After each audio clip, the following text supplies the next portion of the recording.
తెనాలి రామ కథలు. తెనాలి రామకృష్ణ గారి కథలు తెలివితేటలు, హాస్యం మరియు మేధస్సుతో నిండినవిగా ఉంటాయి. ఈ కథలు రాజు, మంత్రులు, సామాన్య ప్రజలు మరియు తెనాలి రామకృష్ణ మధ్య జరిగే ఆసక్తికర సంఘటనలను చూపిస్తాయి. ఈరోజు మరో మంచి తెనాలి కథతో మీ ముందుకైతే వచ్చేసాను. ముందుగా శృతిలైల ఛానల్కి అందరికీ స్వాగతం. శృతిలైలు తెలుగు భక్తి, పురాణ గాథలు, శ్లోకాలు మరియు కథల కోసం ప్రత్యేకమైన యూట్యూబ్ ఛానల్. ఇక్కడ మహాభారతం, రామాయణం, శివపురాణం, భాగవతం వంటి ఇతిహాసాలు, తెనాలి రామకృష్ణ కథలు, చందమామ కథలు లాంటి విద్యాప్రద కథలు, సౌందర్య లహరి వంటి పవిత్ర శ్లోకాలు అందించబడతాయి. భక్తి జ్ఞానం మరియు పురాణ సారాన్ని వినిపించే శృతిలైలు యూట్యూబ్ ఛానల్ని అనుసరించి ఆధ్యాత్మిక అనుభూతిని పొందండి. ఇంకా ఆలస్యం చేయకుండా ఇవాల్టి కథ మొదలు పెడదాం. మూర్ఖుల జాబితా. ఓసారి విజయనగర సామ్రాజ్యానికి రాజైన శ్రీకృష్ణదేవరాయల వద్దకు ఓ వర్తకుడు వచ్చాడు. పండ్లు, ఫలాలను కానుకగా తెచ్చిన అతడు, ప్రభు, నేనొక వర్తకుణ్ణి. నా దగ్గర మేలిమి జాతికి చెందిన అశ్వాలు, గుర్రాలు దాదాపు 1000 దాకా ఉన్నాయి. అవి గాలి కంటే వేగంగా పరిగెత్తుతాయి. అలుపు ఎరగకుండా ఎంత దూరమైనా సరే పరుగులు తీస్తాయి అంటూ చెప్పుకుపోయాడు.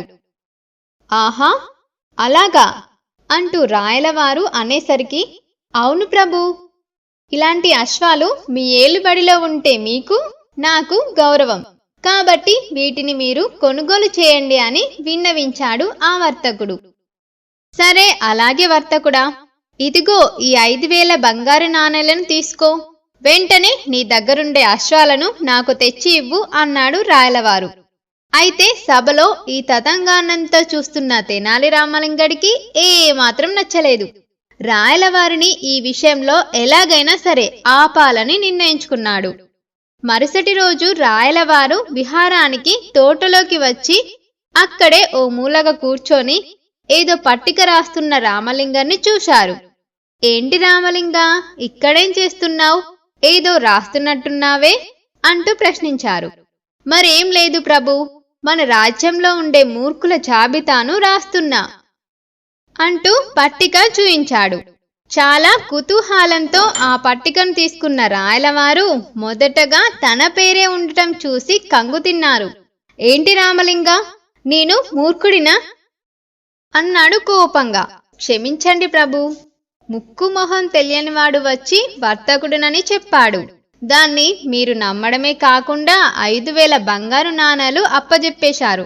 కాబట్టి నా దృష్టిలో మీరు మూర్ఖులే అన్నాడు రామలింగడు.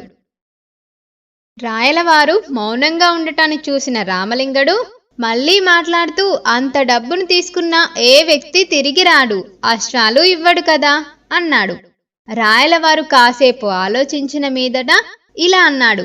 నిజమే రామలింగా, అతడెవరో ఏంటో తెలుసుకోలేదు. అది సరే కాని అతడు తిరిగి వస్తే అప్పుడేం చేస్తావు అంటూ ప్రశ్నించాడు. ఊహించని ప్రశ్నతో గతుక్కుమన్న రామలింగడు రాయలవారికి తెలియకుండా జాగ్రత్త పడి ఒక్క క్షణం ఆలోచనలో పడ్డాడు. తర్వాత ఇలా అన్నాడు. ఏం లేదు ప్రభు, అప్పుడు ఈ జాబితాలోంచి మీ పేరు కొట్టేసి వాడి పేరు రాయిస్తానులే అన్నాడు. రామలింగడి మాటలను అర్థం చేసుకున్న రాయలవారు పళ్ళున నవ్వేయగా రామలింగడు కూడా ఆయనతో జత కలిపాడు. ఇది ఇవాల్టి కథ. మీకు నచ్చింది అనుకుంటున్నా. నచ్చితే మాత్రం తప్పకుండా వీడియోని లైక్ చేసి, షేర్ చేసి, కామెంట్ చేయండి. మరిన్ని వీడియోస్ కోసం మన శృతిలైలు యూట్యూబ్ ఛానల్ని సబ్స్క్రైబ్ చేసుకోండి. ధన్యవాదాలు.